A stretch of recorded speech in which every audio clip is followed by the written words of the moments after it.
जय श्री राम दोस्तों, स्वागत है आपका अपने चैनल स्टूडेंट पॉइंट वीडी में। तो आई होप आप सभी लोग अच्छे होंगे।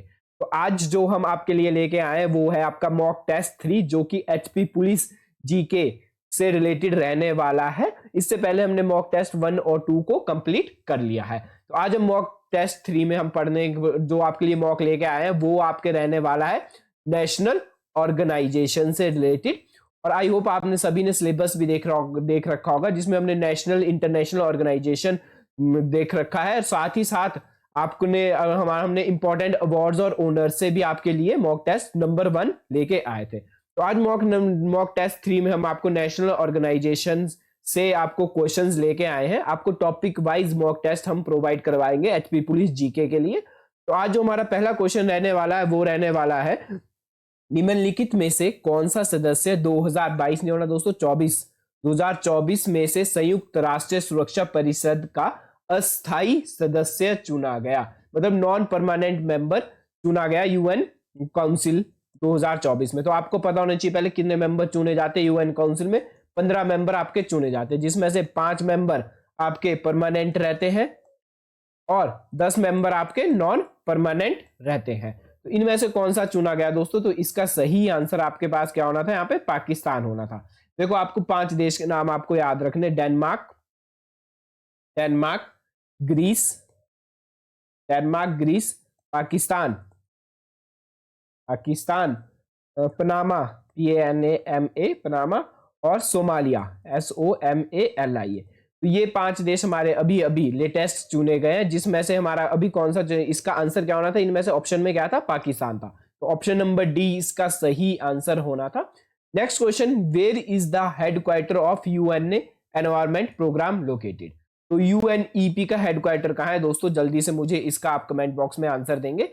अगर आप लोगों को पता है कि यूएनईपी का हेडक्वार्टर कहाँ है, यूएनईपी का हेडक्वार्टर कहाँ है, तो जल्दी से इसका आंसर मुझे आप कमेंट बॉक्स में देंगे। तो इसका सही आंसर आपके पास होना था दोस्तों नैरोबी, ठीक है, जो कि कहाँ है आपके पास? केन्या में है। कहाँ है? केन्या में है, ठीक है, नैरोबी। तो यूएनईपी की पहले फुल फॉर्म आपको पता होना चाहिए। यूएनईपी की फुल फॉर्म क्या है? यूनाइटेड नेशन एनवायरमेंटल प्रोग्राम, ठीक है दोस्तों। और ये कब बना था? ये बना था आपके पास 1972 में। ये आपके पास बना था। संयुक्त राष्ट्र पर्यावरण कार्यक्रम का मुख्यालय कहां पर स्थित है? तो कहां पर स्थित है इसका मुख्यालय? इसका मुख्यालय स्थित है आपके पास नैरोबी में। तो आपको एक और बात आपको बता दूं, जितने भी आपका सिलेबस दिया गया वो सारा सिलेबस आपका करंट अफेयर से रिलेटेड रहने वाला है। तो करंट अफेयर्स पे जितना आप फोकस करोगे उतने आपके ज्यादा से ज्यादा क्वेश्चन ठीक होंगे एचपी पुलिस में। तो इसका सही आंसर नैरोबी होना था। नेक्स्ट क्वेश्चन जो रहता है आपके पास, Which declaration of 1967 led to be establishment of ASEAN? 1967 की किस घोषणा के कारण एशियन की स्थापना हुई थी? तो इसका सही आंसर क्या होना था दोस्तों? बैंकॉक, ठीक है। बैंकॉक डिक्लेरेशन के बाद किसकी स्थापना हुई थी हमारे पास? एशियन, ठीक है, एशियन की स्थापना हुई थी। और एशियन कब बना था दोस्तों? आप सभी को पता होना चाहिए कब बना था। 1967 में बना था। और जल्दी से मुझे कमेंट बॉक्स में इसका आंसर देंगे। What is the full form of Asian? Asian की फुल फॉर्म क्या है? तो एक प्रकार से एशियन क्या है? एक ऑर्गेनाइजेशन है हमारे पास। तो ये कब बना था? ये बना था आपके पास 1967 में। तो किसकी डिक्लेरेशन के बाद बना था? बैंकॉक की डिक्लेरेशन के बाद बना था। तो इसका सही आंसर क्या होना था? ऑप्शन नंबर सी आपका सही आंसर होना था। नेक्स्ट क्वेश्चन आपके पास, where is the national defence academy situated? मतलब एनडीए की जो एकेडमी है आपके पास, एनडीए आप सभी ने सुना होगा, नेशनल डिफेंस एकेडमी, वो कहां पर स्थित है? ऑप्शन है आपके पास वेलिंगटन, दूसरा ऑप्शन है न्यू दिल्ली, तीसरा ऑप्शन है देहरादून, और फोर्थ ऑप्शन है आपके पास खड़गवासला, ठीक है। तो ये कहां पे आपके पास प्रेजेंट है? तो ये आपके पास महाराष्ट्र में एनडीए की एकेडमी सिचुएटेड है, जो कि आपके पास महाराष्ट्र के कहां प्रेजेंट है? आपके पास खड़गवासला में ये प्रेजेंट है। अच्छा, आपको मेरे को जल्दी से ये बताओ, इंडियन मिलिट्री एकेडमी कहाँ है? इंडियन मिलिट्री, MILITARY, IMA जिसको हम बोलते हैं, IMA, इंडियन मिलिट्री एकेडमी कहां पर स्थित है दोस्तों? तो ये स्थित है आपके पास देहरादून में। कहां स्थित है आपके पास? देहरादून में ये स्थित है। आपके पास जल्दी से मुझे ये बताएंगे, इंडियन नेवल एकेडमी कहाँ है? INA जिसको हम बोलते हैं, INA, इंडियन नेवल एकेडमी, तो ये दोस्तों कहाँ पे आपके पास स्थित है? केरला में ये स्थित है। केरला में कहाँ पे स्थित है? ये है आपके पास इजिमाला में, EZHIMALA में स्थित है। ठीक है, इजिमाला में स्थित है, जो कि कहाँ पे आपस केरला में स्थित है। और जल्दी से मुझे एक और आपको इंफॉर्मेशन देनी है। एयरफोर्स अकेडमी कहाँ है? एयरफोर्स एकेडमी कहाँ है? तो एयरफोर्स एकेडमी आपके पास स्थित है तेलंगाना में। कहाँ स्थित है आपके पास? तेलंगाना में स्थित है। तेलंगाना में कहाँ? DUNDIGAL, डुंडीगल में ये स्थित है एयरफोर्स एकेडमी। ठीक है, तो आपके पास एनडीए एकेडमी कहाँ स्थित है? आपके पास महाराष्ट्र में स्थित है, खड़गवासला में स्थित है। नाम इनके बड़े मुश्किल है दोस्तों, याद करने पड़ेंगे आपको। नेक्स्ट आपके पास INA, इंडियन नेवल एकेडमी कहाँ पे स्थित है? इंडियन नेवल एकेडमी स्थित है आपके पास केरला के इजिमाला में। नेक्स्ट आपका इंडियन मिलिट्री एकेडमी कहाँ स्थित है? आपका इंडियन मिलिट्री एकेडमी आपका देहरादून में स्थित है। एयरफोर्स एकेडमी आपके पास तेलंगाना के डुंडीगल में स्थित है। तो आपको ये डिफेंस एकेडमी पता होनी चाहिए, पुलिस में बहुत इंपॉर्टेंट रहती है ये एकेडमीज। तो आई होप आप सभी ने नोट कर लिया होगा। तो नेक्स्ट क्वेश्चन की तरफ बढ़ते हैं। नेक्स्ट क्वेश्चन है, where is the headquarter of ISRO? Very important question, ISRO का हेडक्वार्टर कहाँ है? जल्दी से मुझे पहले कमेंट बॉक्स में बताओ इसरो की फुल फॉर्म क्या रहती है। आई होप आप सभी ने पढ़ भी रखा है, क्योंकि ये मॉक टेस्ट है आपके लिए। और मॉक टेस्ट में आप सब जब भी आपने सिलेबस रिवाइज किया होगा तो ये सारे हेडक्वार्टर्स आपने पढ़ लिए होंगे। ठीक है, और इसरो की फुल फॉर्म भी आपने पढ़ रखी होगी। तो जल्दी से मुझे कमेंट बॉक्स में इसका आंसर देंगे, इसरो की फुल फॉर्म क्या है आपके पास। और हाँ, जल्दी से मुझे इसका आंसर भी आप बताओ, इसरो का हेडक्वार्टर कहाँ पे दोस्तों? बैंकॉक, सॉरी यहाँ पे गलत लिखा है, बैंकॉक नहीं होना था, यहाँ पे होना था आपके पास बैंगलोर। यहाँ क्या होना था आपके पास? बैंगलोर। बैंगलोर, न्यू दिल्ली, मुंबई और जिनेवा। तो इसरो का हेडक्वार्टर कहाँ है हमारे पास? बैंगलोर में स्थित है। ठीक है, वेरी इंपॉर्टेंट क्वेश्चन। और इसरो की स्थापना कब हुई थी दोस्तों? जल्दी से मुझे बताएंगे, इसरो की स्थापना कब हुई थी? कमेंट बॉक्स में बताएंगे। कमेंट बॉक्स में इसलिए बताने को बोल रहा हूं क्योंकि आप सभी ने ये टॉपिक आई होप पढ़ लिया होगा, तभी आप ये सब मॉक टेस्ट मार रहे हो। मॉक टेस्ट आपके लिए बड़े इंपॉर्टेंट रहते हैं। तो जल्दी से मुझे बताएंगे कमेंट बॉक्स में, इसरो की स्थापना कब हुई है। तो नेक्स्ट क्वेश्चन की तरफ बढ़ते हैं हम। नेक्स्ट क्वेश्चन है आपके पास, who is the known as the think tank of India? Bharat का थिंक टैंक के रूप में किसे जाना जाता है? तो आई होप आप सभी को पता होगा, थिंक टैंक ऑफ इंडिया हम किसको बोलते हैं? NITI Aayog, planning commission, finance commission और प्रेसिडेंट। इसका सही आंसर क्या होना था? नीति आयोग। नीति आयोग को हम क्या बोलते हैं? आपके पास भारत का थिंक टैंक बोलते हैं। वेरी इंपॉर्टेंट क्वेश्चन है ये आपके एग्जाम पॉइंट ऑफ व्यू से, कि who is known as the think tank of India? Bharat का थिंक टैंक किसके बोलते हैं? तो ये बोलते हैं हम नीति आयोग को बोलते हैं। तो वेरी इंपॉर्टेंट क्वेश्चन। अच्छा, एक और क्वेश्चन, प्लानिंग कमीशन से नीति आयोग कब बनाया गया? पहले दोस्तों प्लानिंग कमीशन होता था आपके पास, ठीक है, प्लानिंग कमीशन होता था। प्लानिंग कमीशन को बदल के क्या बनाया गया? आपका नीति आयोग बनाया गया। नीति आयोग बनाया गया था, और ये कब बनाया गया था?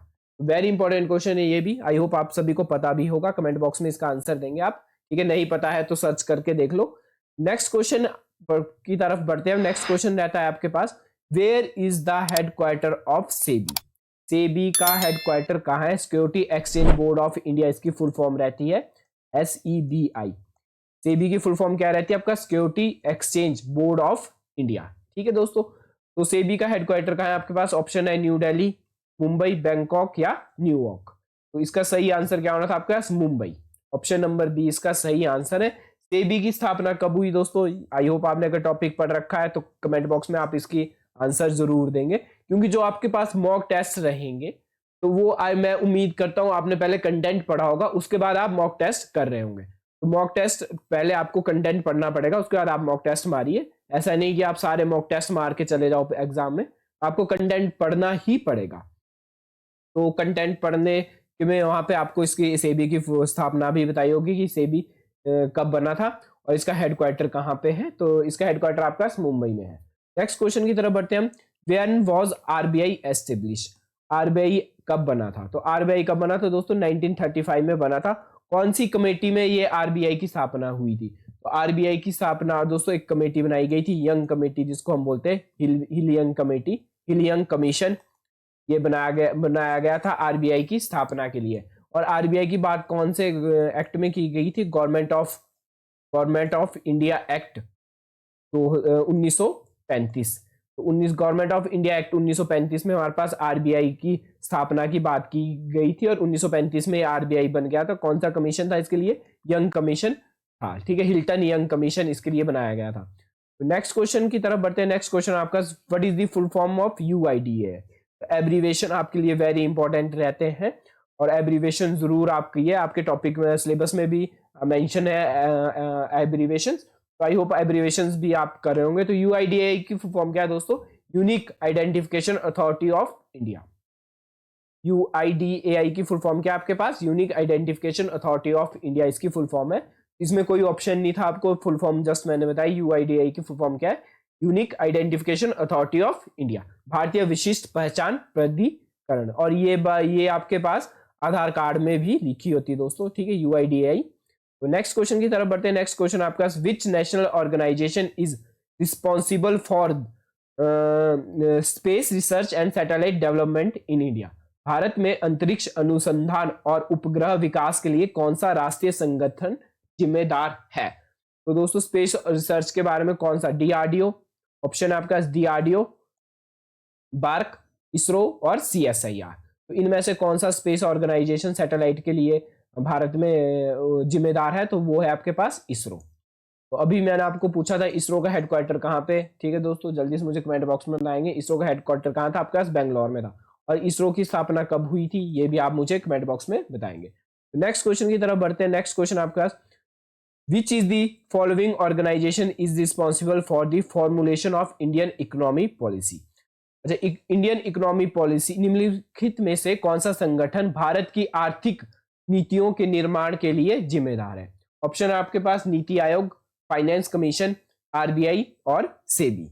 जल्दी से इसका आंसर दिए दोस्तों, जल्दी से, आपको टाइम मिलता है 5 सेकंड। 5 4 3 2 1 और 0। जल्दी से इसका आंसर दिए। इसका सही आंसर आपके पास नीति आयोग, ठीक है। नेक्स्ट क्वेश्चन की तरफ बढ़ते हैं। नेक्स्ट क्वेश्चन आपका, the supreme court of India is the highest judicial authority in India, in which year was it established? मतलब भारत का सर्वोच्च न्यायालय, भारत में सर्वोच्च न्यायिक प्राधिकरण है, इसकी स्थापना किस वर्ष में हुई थी? ऑप्शन आपका 1947, 49, 1950 और 1952। तो सुप्रीम कोर्ट की स्थापना कब हुई थी दोस्तों? जल्दी से मुझे इसका आंसर देंगे। तो इसका सही आंसर आपके पास क्या है? 1950। ऑप्शन नंबर सी इसका सही आंसर है। नेक्स्ट क्वेश्चन आपका, which of the following organisation is the responsible for the defence research and development in India? मतलब नाम से ही पता चल रहा होगा आपको, निम्नलिखित में से कौन सा संगठन भारत में रक्षा अनुसंधान और विकास के लिए जिम्मेदार है? डिफेंस के लिए दोस्तों कौन सा? डीआरडीओ। डीआरडीओ, डीआरडीओ की फुल फॉर्म भी क्या होती है दोस्तों? Defence research development organisation in India. तो कौन सा दोस्तों? डीआरडीओ इसका सही आंसर होना था। डीआरडीओ की स्थापना कब हुई थी दोस्तों? एस्टेब्लिशमेंट कब हुई थी, कब बनी डीआरडीओ आपके पास एस्टेब्लिश्ड हुआ था? तो इसका आंसर आप कमेंट बॉक्स में देंगे, क्योंकि ये दोस्तों आपको सिलेबस पहले पढ़ना पड़ेगा, फिर ही आप मॉक टेस्ट मार सकते हैं। तो नेक्स्ट क्वेश्चन की तरफ बढ़ते हैं। Who is the first president of election commission of India? Election commission, Bharat के चुनाव आयोग के पहले अध्यक्ष कौन थे? इसका सही आंसर क्या है दोस्तों? सुकुमार सेन हमारे भारत के पहले चुनाव आयोग के पहले अध्यक्ष थे। तो ऑप्शन नंबर ए इसका सही आंसर होना था। नेक्स्ट क्वेश्चन की तरफ बढ़ते, the NITI Aayog launch which programme to inspire a school student to become a future innovators and entrepreneurs? NITI Aayog ने स्कूल के छात्रों को भविष्य के नव प्रवर्तक और उद्यमी बनने के लिए प्रेरित करने के लिए कौन सा कार्यक्रम शुरू किया था? ऑप्शन है आपके पास, करंट अफेयर से ये क्वेश्चन रहता है, Atal innovation mission, student entrepreneurship programme, digital India initiative और स्टार्टअप इंडिया। तो आई होप अगर आप करंट अफेयर्स पढ़ रहे होंगे तो इसका आंसर आप जल्दी से दे देंगे। तो इसका सही आंसर क्या है? ऑप्शन नंबर बी इसका सही आंसर है, स्टूडेंट एंटरप्रेन्योरशिप प्रोग्राम, ठीक है, जो कि नीति आयोग ने लॉन्च किया था। नेक्स्ट क्वेश्चन आपका, who is the current chairman of RBI? तो अभी अभी करंट चेयरमैन आरबीआई के चेंज हुए थे। तो ऑप्शन है आपके पास शक्तिकांत दास, संजय मल्होत्रा, सीडी देशमुख और ऑसबॉर्न स्मिथ। तो जल्दी से मुझे इसका आंसर दें, क्या इसका आंसर है? तो इसका सही आंसर आपके पास दोस्तों कौन सा है? ऑप्शन नंबर बी इसका सही आंसर है, संजय मल्होत्रा अभी अभी नए आरबीआई के गवर्नर बने हैं। और ये कौन से गवर्नर बने हैं, ठीक है दोस्तों? तो इसका आंसर आप कमेंट बॉक्स में देंगे मुझे, कौन से गवर्नर है ये आरबीआई के। तो नेक्स्ट क्वेश्चन आपके पास, when was the commonwealth of nation officially formed? Commonwealth nation आधारित रूप से कब स्थापित हुआ था? ऑप्शन है आपका 1949, 51, 31 और 1965। तो जल्दी से मुझे बताओ इसका आंसर क्या है आपके पास। 1949 इसका सही आंसर है। Commonwealth of the nation officially कब फॉर्म्ड हुआ इंडिया में? 1949 में ये फॉर्म्ड हुआ है। नेक्स्ट क्वेश्चन आपका, where is the headquarter of IAEA, international atomic energy agency का हेडक्वार्टर कहाँ है? अंतरराष्ट्रीय परमाणु ऊर्जा एजेंसी का मुख्यालय कहाँ पर स्थित है? ऑप्शन है आपके पास पेरिस, वियना, न्यूयॉर्क और जिनेवा। इसका सही आंसर क्या है दोस्तों? वियना इसका सही आंसर है, जो कि कब बनाया गया? 1957 में ये बनाया गया था। इंटरनेशनल एटॉमिक एनर्जी एजेंसी, अंतरराष्ट्रीय परमाणु ऊर्जा एजेंसी का मुख्यालय वियना में है, जो कि 1957 में एस्टेब्लिश हुआ था। तो आज की वीडियो हमारी यही खत्म होती है दोस्तों। अगर आपको वीडियो पसंद आई तो जल्दी से कमेंट बॉक्स में एक छोटा सा हार्ट जरूर रिएक्ट करें। चैनल पर नए हो तो चैनल को सब्सक्राइब जरूर करें और अपने पुलिस वाले दोस्तों को जो भी पुलिस की तैयारी करें उन्हें शेयर जरूर करें। Thanks for watching this video.